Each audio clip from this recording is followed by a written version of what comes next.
Biografía de César Abraham Vallejo Mendoza. César Vallejo nació en 1982 en Santiago de Chuco. Fue de origen mixto entre abuelos españoles y abuelas indias. Creció con 10 hermanos mayores. Por esto, sintió de manera muy fuerte el amor filial y fraternal. Su familia le infundió desde chico ser parte del clero. Este deseo familiar lo recibió con anhelo y esto explica la existencia en su poesía de rebosante vocabulario bíblico y solemne. Pasando a su juventud, en 1913 retorna a Trujillo con la intención de reanudar su formación universitaria en letras.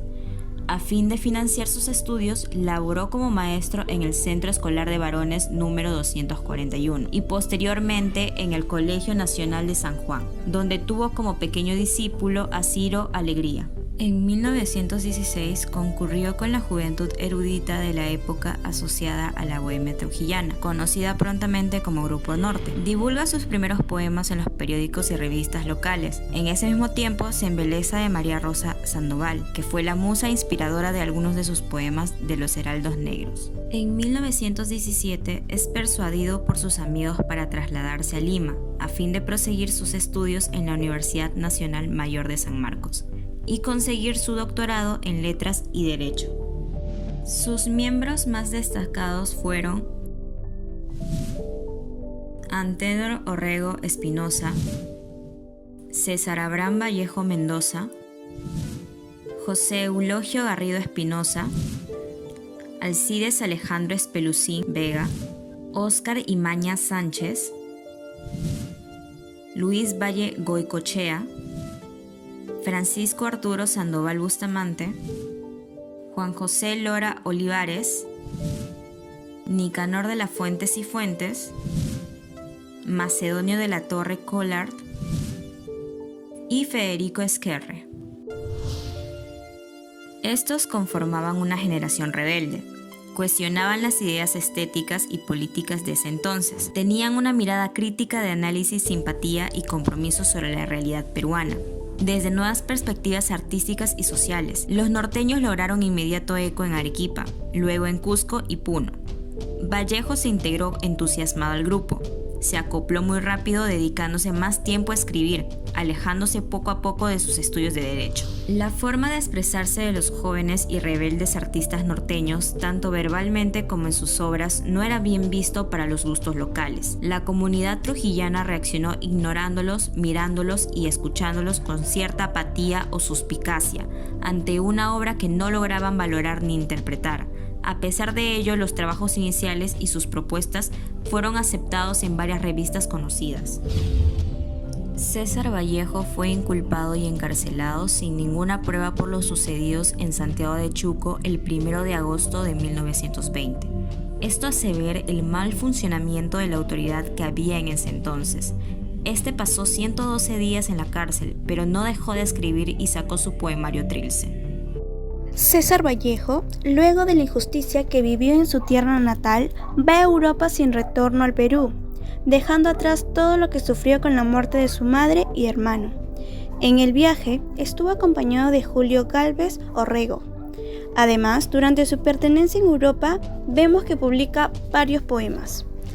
Durante su estadía en Europa, César Vallejo al principio no vivió una buena estabilidad económica, lo cual lo llevó a buscar distintos trabajos para que pueda permanecer en su vivienda. Por ello, César Vallejo, como todo ser humano, pasó por esas carencias económicas. Sin rendirse, logró poder superar toda la situación y asimismo lograr situarse en la sociedad en la que vivía. El emprendimiento cultural requiere de las personas que tengan una intervención activa donde desarrolle su potencial. Por ello, se debe seguir mejorando en cuanto a los valores, la autonomía de uno mismo y el respeto hacia los demás, ya que esto gira en el ambiente de la formación de las industrias culturales. Características del emprendimiento cultural: creatividad e innovación, confianza en las habilidades, riesgos en sus propuestas y acciones, indagar las oportunidades, calidad y eficiencia, persistencia en sus metas, puntualidad y compromiso, planificación, evaluación frente a objetivos y trabajo en equipo. Los pasos para poder iniciar un emprendimiento cultural comienza con el resultado de la interacción de muchos factores como el contexto, sociedad, psicología, cultura, economía, percepción y las acciones de la gente.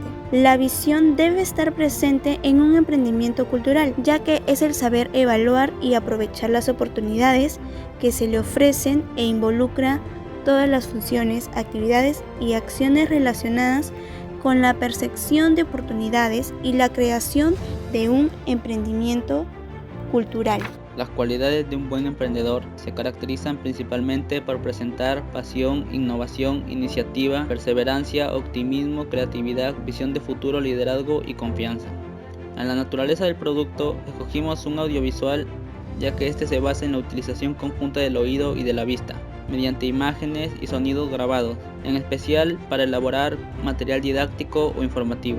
El día de hoy se define el lenguaje audiovisual como un tipo de lenguaje que activa o en el cual se hace uso de los sentidos del audio y la vista. La televisión, el cine y los videos son claros ejemplos de manifestaciones audiovisuales.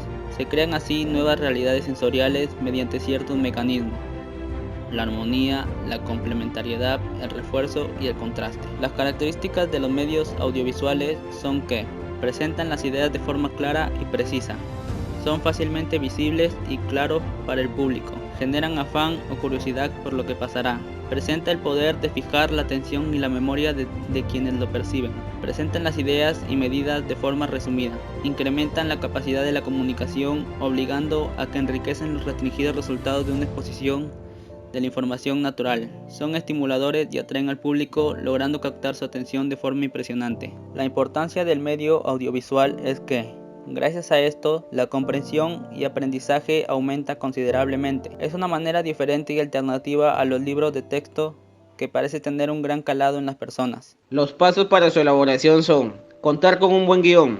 La esencia de un contenido audiovisual exitoso es la historia o el mensaje que queremos transmitir, y para ello es imprescindible contar con un buen guión. Confeccionar un buen plan de producción para que el día de rodaje sea efectivo y no conlleve pérdida de tiempo innecesarias. Es importante planear al detalle un plan de producción donde quede especificado dónde y cómo se va a grabar, quién debería actuar y qué material se va a utilizar. Delimitar su duración es vital antes de empezar cualquier proyecto audiovisual. Tener en mente cuál va a ser su duración y en qué canal se va a proyectar. Saber de qué recursos dispongo. La base de toda producción es elaborar un plan de trabajo que delimita muy claramente los diferentes parámetros, desde los recursos técnicos y humanos hasta el casting, la caracterización de los personajes, la documentación requerida, los escenarios, la puesta en escena y el guión, y por supuesto una valoración económica. Cuidar al detalle la postproducción.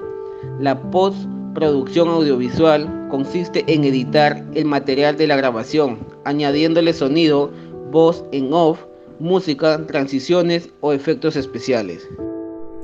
Esta historia trata sobre la paradonia que vive el personaje principal, que por producto de su imaginación piensa que ve un fantasma.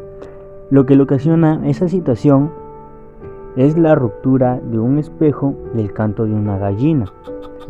Por lo consiguiente, esta situación lo está perturbando y haciendo que tenga días de insomnio, ya que siempre al mirar al espejo creía ver una cara desconocida.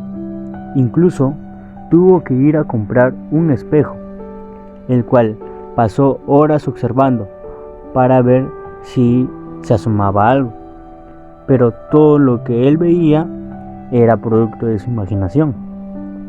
Balta, a pesar del tiempo, seguía con sus alucinaciones, y a pesar que sabía que su mujer era una persona tranquila, con buenas costumbres, comenzó a creer que ella le era infiel y que tenía un amante, y era por esa razón que veía sombras. Balta era un hombre que carecía de inteligencia, ya que solo había culminado 5 años en primaria, y él siempre se dejaba guiar por las costumbres del campo, y a pesar que seguía teniendo alucinaciones, no se atrevía a contarle a su mujer por miedo a hacer el ridículo. Al ir al pueblo, comenzó a contarle entre risas a sus amigos las alucinaciones que a él le pasaban, por lo cual un señor le dijo que eran rasgos de locura y que debía de cuidarse, pero él no entendía mucho de esas cosas. A la mañana siguiente, Balta vio reflejado entre las aguas a alguien otra vez y se puso muy nervioso con sus alucinaciones. Balta ya tenía demasiadas alucinaciones y comenzaba a recordar cosas de su pasado, que era huérfano y que tenía un hermano. Tras una noche llena de implacables suplicios morales para ambos, Balta, irritado de los nervios por la vigía y los pesares, transidó, condenó a incurable desventura. Con el amanecer volvió al campo, abandonó a Adelaida en la morada de la aldea. Llegó Balta a la cabaña y la volvió a abandonar, para ir a errar allende en los páramos.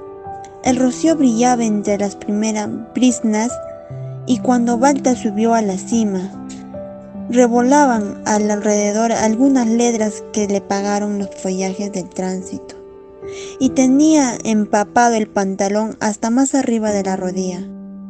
Balta, sentado en el filo de la roca, miraba todo esto como una pintura. De súbito, alguien rozó por la espalda de Balta. Hizo este brusco movimiento, pavorido hacia adelante, y su caída fue instantánea, horrorosa, espeluznante, hacia el abismo.